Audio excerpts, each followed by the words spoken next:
important to show that Bass Reeves was a man of faith, and so what biblical justice was more of what he aspired to. He knew for a fact that the notion of justice within the American judicial system was questionable because he had seen, centuries of injustice.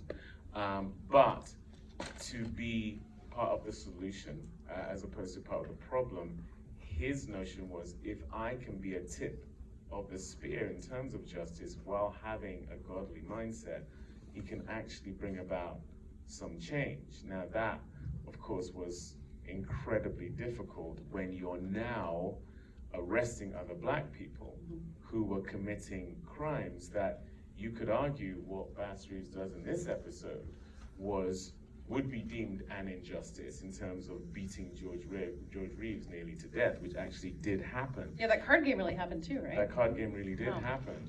And later on in the show, you see Bass Reeves arresting someone, a black man who has done something similar to what he does in this episode. And that's the dilemma. So what is justice? Who am I arresting myself in this moment? Am I deeming myself a criminal by bringing this person to justice?